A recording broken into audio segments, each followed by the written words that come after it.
So today I want to sit down and share with you my top tips for starting a YouTube channel as a small business owner. Running a YouTube channel is hard work, best thing that I've ever done for my business.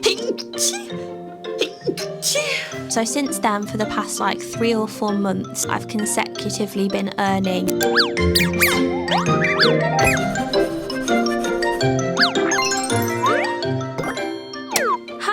welcome to a brand new video. I hope you're all doing really well. If you're new here, my name is Millie and I've been running my online stationery business for just over 4 years now. But in January 2023, so 1 year and 10 months ago, as I'm sitting down and recording this video, I started documenting my small business journey here on YouTube, and it has been the best thing that I've ever done for my business. A few months ago in June this year, I made the decision to leave my part-time teaching job and to pursue Prince Family full-time, and I would not have been able to do that if it wasn't for this YouTube channel, because it has become one of my main sources of income for the business. And I know starting a YouTube channel can be so daunting to a lot of people, so today I want to sit down and share with you my top tips for starting a YouTube channel as a small business owner. And I'm really hoping that this video helps some of you guys who are sat watching this right now, who are wanting to start your YouTube channel and post your first video, but you're just not quite sure, or you don't feel like you're quite there yet. I want this video to give you some comfort and confidence, and just to give you that little nudge and some tips to help you along the way to start your YouTube journey. Before we dive right in, I just want to start this video by saying a huge thank you, because over the weekend just gone, we hit 10,000 subscribers here on this channel, and that honestly just blows my mind. I put a post up on the community tab over here on YouTube just to say thank you to all of you who sit down and watch these videos every week. I'm so grateful. I really didn't expect our little community to have grown to over 10,000 in less than 2 years. That is just crazy to me. But also I thought it was really fitting and the perfect time to sit down and film this video, because I just want to share everything I've learned along the way, because there's a lot of stuff that I've learned. Like, if you go back and watch my first studio vlogs, the difference in the quality of the video, in my confidence, is just so strange to see. So yeah, I'm gonna stop rambling now. Let's get into the tips. So I actually asked you guys over on Instagram and over here on YouTube as well if there was anything you wanted me to talk about specifically in this video, or any questions you had that you wanted me to answer, and you guys came through with the questions. So I've gone through everyone's responses on Instagram and YouTube, and I've kind of sectioned this video into 8 different talking points, and within those talking points will be the tips and a bit about my experience and things you can put into practice and things like that. So the first point I want to make is all about confidence and overcoming fears of judgment, because this was a huge thing that came up in your guys' responses. A lot of you were saying that you really want to start a YouTube channel, but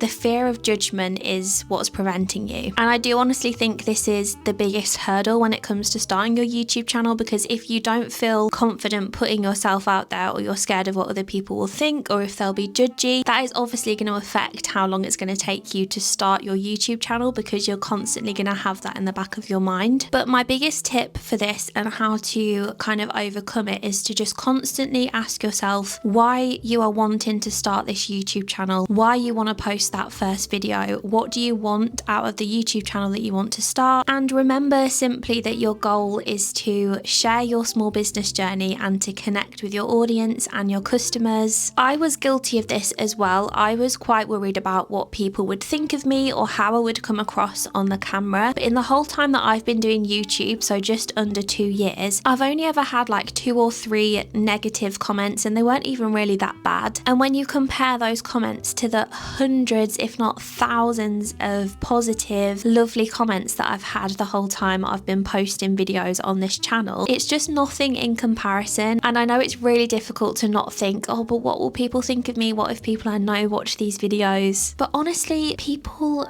don't care. Everyone who watches videos on YouTube and studio vlogs, a lot of them are small business owners themselves, so they totally get it. They will have been in the same shoes as you, whether it was starting their small business, they probably had those same feelings. If they've started their own channel as well, I'm sure they had those fears of judgment as well. It also gets easier and easier with every upload for that fear of judgment to go away. As a small business YouTube channel, you are here to share your journey, share your advice, share the highs, the lows, and people just love that. Small business owners are genuinely just lovely people and they are not judgy at all. Another tip I have for this point about confidence and overcoming fears of judgment is if you are worried about sitting down in front of the camera and filming yourself like I am now talking to the camera, if that's really daunting to you at the minute, your first video could be a studio vlog where it's just hands-on work. So it could be a bird's eye view of you packing some orders. You could do an ASMR packing video. You don't have to show your face to start with. Obviously, it is a huge bonus if you do eventually show your face because people love to see the person behind the channel and the brand. But if that's really super scary to you and you just want to start your channel and get a few initial videos out there, don't show your face in those first few videos. Get some content up there on your channel, start building your audience, getting your views up, and then gradually you might find yourself becoming more confident once you realize what the community is like and how your viewers are responding to those videos that you've posted. You'll feel more confident and will probably really want to show your face in the videos and start talking to the camera. So yeah, if you're scared to show your face, just start with some non-facey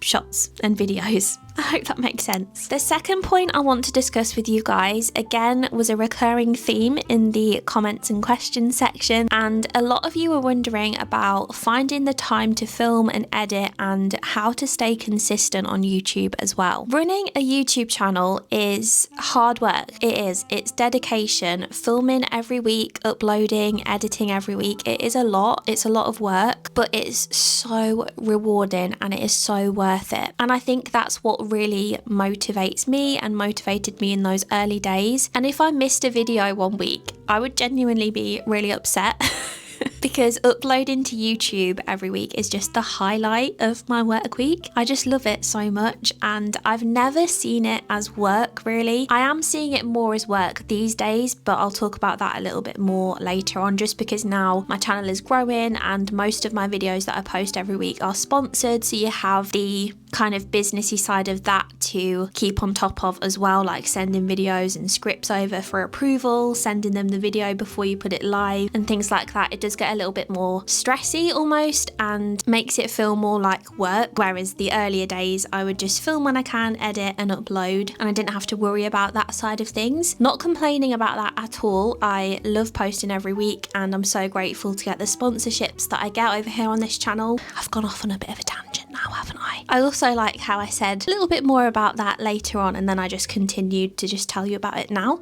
Anyway, the gist of what I just said there was I don't really see it as work. It's just so fun for me, and I think that's how I've always found the time to film, to edit and upload every single week, because I just can't wait to hit that publish button on a new video. Those of you who have been around for a while now, you will know that I did used to teach as well, part-time, as well as running Prince by Millie, and that was when it was quite tricky to consistently upload every single week. I still managed to do it, but it was a lot on top of everything else I was doing for the business and also the teaching side of things as well for my part-time job. So I can only imagine how difficult it is for those small business owners out there. If you're watching this, if you have a full-time job as well as doing your small business, then it is just another thing, isn't it, to have to think about and to do during the week. But because I started this channel, that is the main reason why I felt confident financially to drop my part-time teaching job and to do this full-time. So when you look at it like that, if you do manage to find the time, even if it is a struggle and it's a lot of work, to post on YouTube regularly whilst working full-time, that may then lead to you being able to drop your full-time job to part-time and then eventually drop your part-time job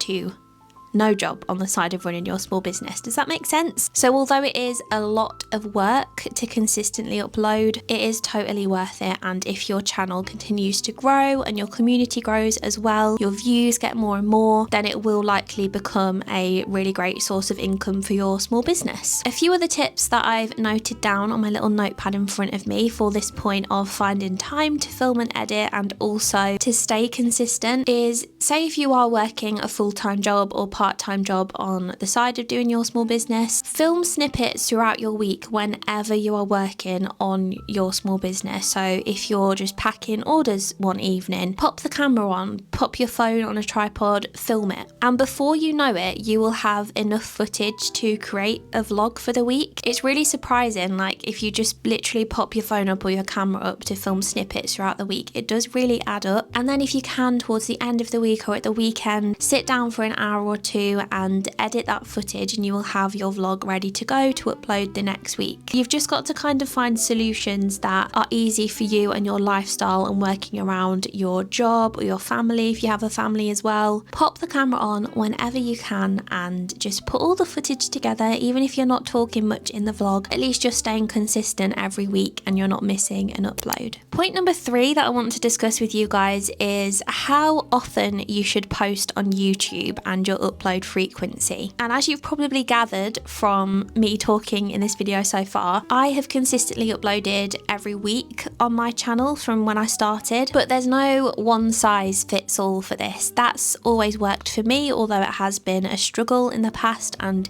is still a struggle sometimes when you're trying to do everything else that small business owners have to deal with. But I definitely think consistency is more important than upload frequency. So whether you decide to upload every week or maybe you decide to upload every other week, if you are consistent with that and people who are visiting your channel can see that you are posting a video every 2 weeks or every week, they're more likely going to subscribe to your channel than if they head over to your channel and see, oh, she's not uploaded in 2 months or 3 months, but then she's posted 3 times in a week, but then it was a few months again until her next video. If people see that, they're probably not going to be as likely to subscribe because there's not the consistent content that they can see, if that makes sense. So I would just start with what feels realistic for you, even if it is 1 video a month. If you're working a full-time job as well, maybe that's more realistic for your situation. And as you build momentum and your channel starts to grow and you can see that community growth as well, then you might decide, okay, I'm going to up this to a video every 2 weeks now, and so on. Quality over quantity every single time. The next point I want to talk to you guys about is starter equipment. You don't need expensive equipment to start, which is where a lot of people get scared because they think they have to invest all this money in a new fancy camera, microphone, tripod, lighting, all stuff like that. It's just not necessary when you're first starting out. People are invested in the person behind the channel. As long as your content isn't like super mega blurry and you know you can't hear what you're saying,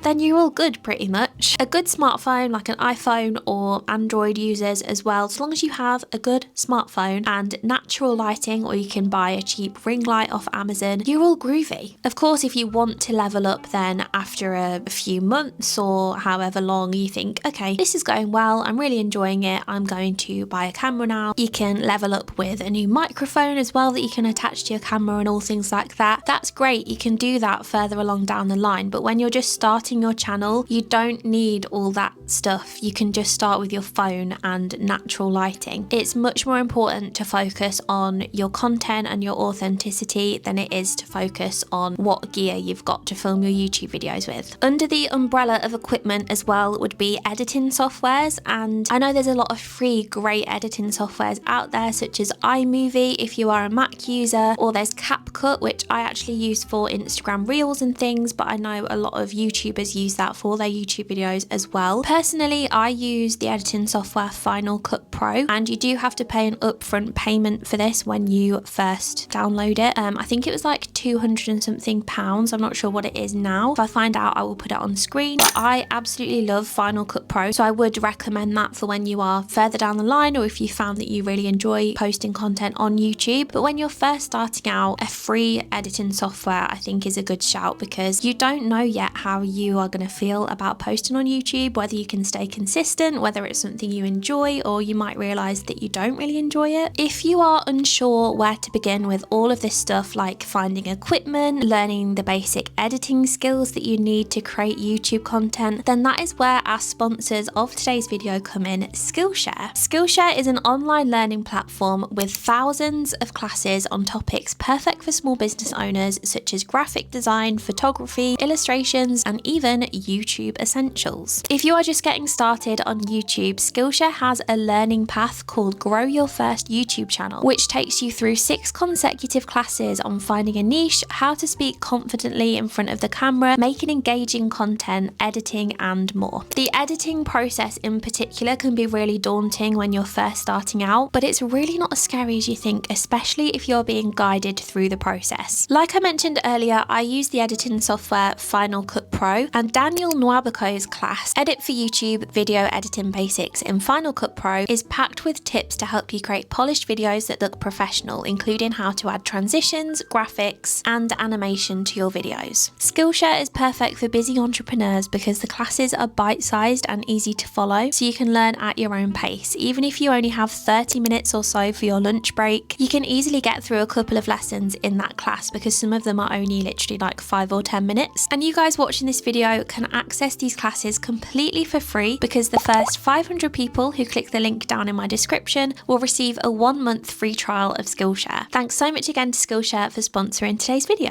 Staying on this point just for a moment longer, some of you asked as well about the equipment that I use for my videos. I am happy to share that with you guys, and I do leave links to the equipment items that I use in my description of my YouTube videos. But please remember that I have been doing this for over a year now, almost 2 years, so I have invested in this equipment. I use the Sony ZV-1 camera, and I have bought a wide angle lens for that camera as well, so I'll leave that link down below. I think I got that off Amazon. I use a Gorilla tripod mostly for my vlogs, but I do also have an Amazon Basics tripod as well that I use when I need to shoot like bird's eye view packing orders and stuff like that. But right now I've just got my Gorilla tripod on my desk. It's a flexi spot desk, so I adjust the height and then my camera is just on the Gorilla tripod, if that makes sense. This mic that I'm using here is the Rode Wireless Me, I believe it's called. You basically get one mic that plugs into your camera, and then you get this one as well that you can talk into as like a little mini mic, so whether I'm here or if I'm at the back of the room, you will still be able to hear me exactly the same no matter how far away I am, which is great, especially if you're wanting to do like some out and about vlogging, if you're walking in a busy city centre or there's things going on and people walking around. You can really just discreetly like clip this to, I don't know, your scarf or your top or something and talk to the camera without being really obvious and holding a massive camera in front of you. The next point I want to discuss with you is all about visibility and organically growing subscribers and growing your community. I mentioned this earlier on, but to grow organically on YouTube, it's all about the value of the content that you are putting out there. At least I think it is. Think about what your audience would find useful or find entertaining, and constantly try and make videos that resonate with them and that you would enjoy watching yourself from another creator who you watch on YouTube. For example, this video that I'm filming right now, this YouTube tips video, I would have found this so useful when I was first wanting to start my channel, and I'd had a lot of questions from you guys asking all about the equipment I use, what tips I have, how I've grown on YouTube. So I thought my audience clearly want to see more content related to my YouTube channel and how to grow a channel and start one. So I'm going to sit down and film a video all about that. As great as it is to constantly be uploading studio vlogs, I love seeing studio vlogs from the creators that I watch, but it is really useful as well to see the odd video from them that's like a sit down tips video like this one, just to gain more insight into their business and to learn new things as well. Advice from fellow small business owners is just invaluable, and I think a mixture of content that is studio vlogs but also tips and advice videos is a great mix, because you will find new subscribers that way. People are more likely to probably search YouTube tips for small business owners or tips for starting a small business than they are if they just searched studio vlog. Then you'd probably be quite far down the list in the searches if you're a new channel. So yeah, tips videos and advice videos early on I think is really great, because you are providing that valuable content for people and they'll want to subscribe to your channel and wait for more videos like that to come along. To increase your visibility and your growth in subscribers as well, I think it's really important to optimize your thumbnails and your titles for your videos, because ultimately this is your first impression then people are going to see your little thumbnail on the side. You know, on the side, if you're watching like on an iPad or a computer, there's that little bit on the side where the videos show up like recommended ones, and your little thumbnail would be sat there, and that is what people are going to see and is what is going to make them click onto your video. So you need to make sure your thumbnail is really eye-catching and grabs people's attention. Same kind of thing with the title as well. You need to be really clear as to what your video is about. You could also use a little sense of mystery in there as well, like to make them click onto it and find out what's happened. So if you're filming, say, a studio vlog and something went horribly wrong that day or that week, you can put in your title or your thumbnail, I failed massively, or this went massively wrong, this failed, something like that, if you know what I mean, to get people's attention, because they will then think, oh, I want to know what happened, what went wrong with this girl's small business, and they'll click onto the video. The last tip for this point about visibility and optimizing your subscriber count is to make sure that you are always replying to your subscribers' comments. Try and get some little conversations going with them as well. One of the best things about YouTube is connecting with your viewers and your supporters. So by going through all your comments and just leaving a comment back or asking them a question shows your appreciation of them, and also boosts the engagement on the video as well, because you'll obviously have more comments if you are replying to all of them. This is something that I need to work on. I do try and reply to all comments on my YouTube videos, but sometimes when I post a video I'm not like really active that day, and then I'll have read all the comments that have come in and I'll be like, oh, that's so sweet, but then I've not actually found the time to sit down and reply to each and every comment. But that is something that I am working on, and I'm really trying to engage with my viewers this way and ask them questions back and all things like that. The next point I want to talk to you about is music, where I get my music from, and basic editing.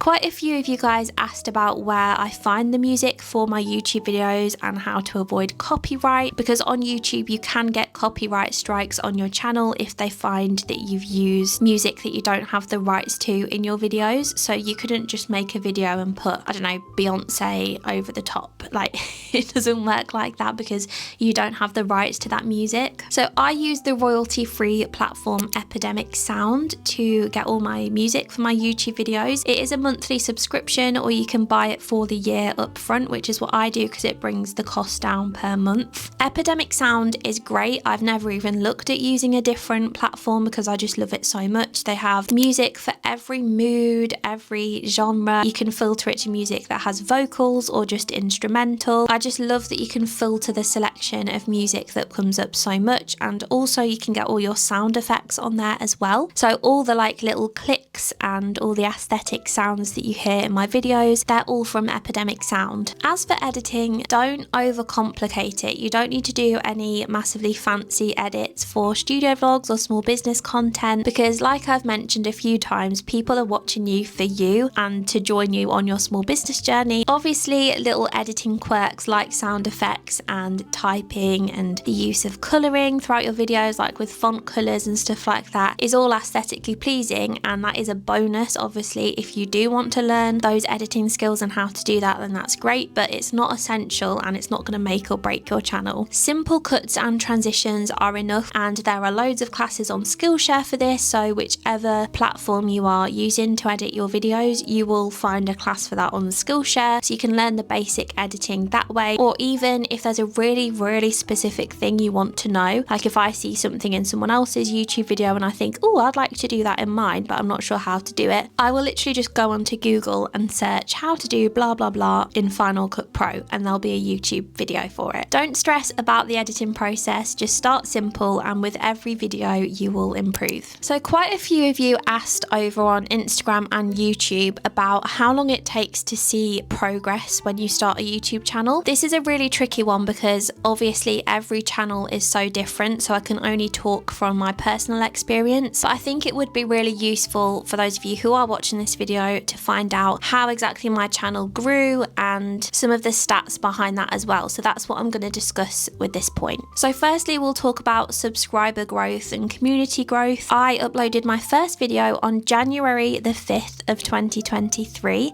and at the point of uploading this video I had, let me just check my notes because I've got them written down, I had 31 subscribers on that day. So I had gained a few subscribers prior to that because I think a couple of months before thought I'd uploaded a craft market vlog, but I uploaded that like before me and Lewis had moved into our first home. So I uploaded that video and then I didn't start properly uploading onto my channel until I posted that first studio vlog. So I count that as like the start of my channel. I then uploaded my second studio vlog on January the 10th, so 5 days after this. And at that point I had 146 subscribers. So I'd gained quite a few just from that first studio vlog that I uploaded, which was amazing. I can remember filming the intro for that second studio vlog and I was like, oh my gosh, I can't believe how many subscribers we've gained since my last video. It was just the best feeling ever. Fast forwarding a little bit, I just want to let you guys know about when we hit 1,000 subscribers, because this was the point that I was able to monetize my YouTube channel, which means you can start earning money off the ads people watch before, in the middle and at the end of your video. I hit 1,000 subscribers on the 12th of March 2023, so just over 2 months after I posted my first studio vlog. That was with me consistently posting every week on the channel, so there would have been at least 7 or 8 videos at that point. But yeah, that's how long it took me to monetize my channel, just over 2 months. Then 1 year in to starting my YouTube channel, so January the 5th of 2024, at this point we had 4,103 subscribers on this day. So within 1 year we'd gained just over 4,000 subscribers. And then fast forwarding to now, which when I'm filming this is the 27th of November 2024, we have 10,043 subscribers and we hit 10k on the 24th of November. Still can't process that.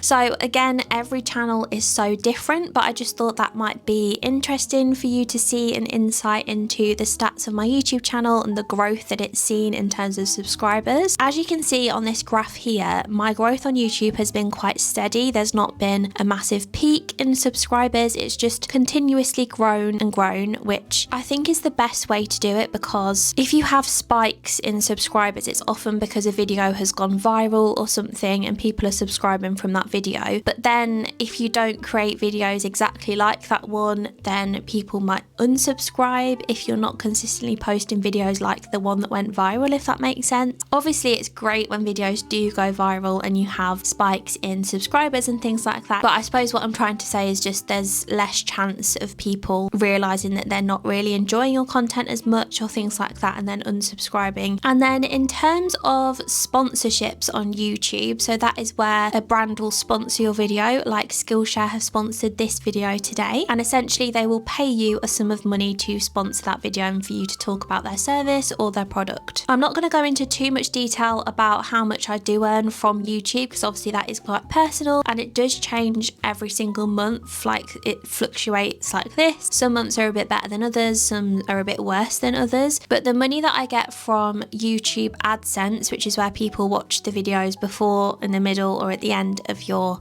video, combined with the money that I get from sponsorships, which has been 4 videos a month. So most of my videos are now sponsored, which I'm so grateful for, which means I have about 3 or 4 sponsorships every month. And both of those things combined, I am earning over 4 figures a month from that, which again is the reason I felt really comfortable dropping my part-time job, because this is now a steady source of income for me, and for that I'm just so grateful, and it's why YouTube has been the best thing for my business, because it's meant that I can now fully focus on my business. It's meant that I can create more content for YouTube and for my audience and customers, and it's just the best way to connect with people who want to support you. It's just so fun creating videos every week. So yeah, I wasn't sure whether to share that or not. Again, I'm not going to give exact numbers, but for the past, I think I started getting really regular sponsors from about July, August this year. So since then, for the past like 3 or 4 months, I've consecutively been earning over 4 figures from YouTube, which is just incredible and mind-blowing and still doesn't feel real. When we're talking about progress and how long it takes to make progress on your channel, you've just got to remember that progress does take time, and try not to compare yourself to others, because you just never know when things are going to happen for you. You just need to celebrate the small wins, whether it's your first comment or whether you've hit 50 subscribers. Constantly remind yourself of the progress you are making, whether it is in your own confidence, whether it is in the views on your channel or how you feel about the content you're putting out there. Do you feel like your content is getting better every time? Growth takes time and everybody's journey is so different, so don't compare yours to others. The last point I had to talk to you guys about was monetization and income, but I actually touched on that a lot when I was talking about progress, which was the last point I spoke about. So I kind of merged those. I've kind of created a rod for my own back there because now I don't have an 8th point to talk to you guys about because I got carried away chatting in the last one. But just to touch on that a little bit more, I think now you need 1,000 subscribers and 4,000 hours of watch time or something like that. I'll correct myself on screen if I'm wrong, but they're the milestones that you have to reach on YouTube to then be monetized. So for example, when you're watching this video, an ad probably came up before the video started. So from the little bit that you watched of that, or if you skipped it or however long you watched it for, YouTube creators earn a little bit of money, like literally a tiny bit of money from each ad that people watch, if that makes sense. And that is what YouTube and Google AdSense is, and that's when you can monetize your channel and earn money from that. Up until that point, you don't earn any money from that on your YouTube channel. Yeah, I feel like hitting 1,000 subscribers is often like the milestone that YouTube creators want to hit when they're first starting out. I know it certainly was for me. That was like the dream, and it was just the best feeling ever. I got that same feeling when we then hit 10,000. It's just incredible. So there we have it, guys. Those are my tips for starting a YouTube channel as a small business owner, and I really hope this video has helped some of you guys watching this to take that first step and to start that YouTube channel and post your first video. If you've got any more questions, please drop them down in the comments and I will reply to them because, like I said, that is something that I'm working on. And don't forget to check out Skillshare to access all those classes for free and to start your channel in confidence. If you have enjoyed this video, please give it a like for me so that I know you enjoyed watching, and it will also help to push this video out to other people who are thinking of starting their own YouTube channel. I do upload videos every week to this channel, usually studio vlogs, but if not, it's any small business related videos like this tips and tricks one, advice. So definitely make sure you subscribe so you don't miss any future ones. Thank you guys so much for watching, and hopefully I will see you very soon in the next one.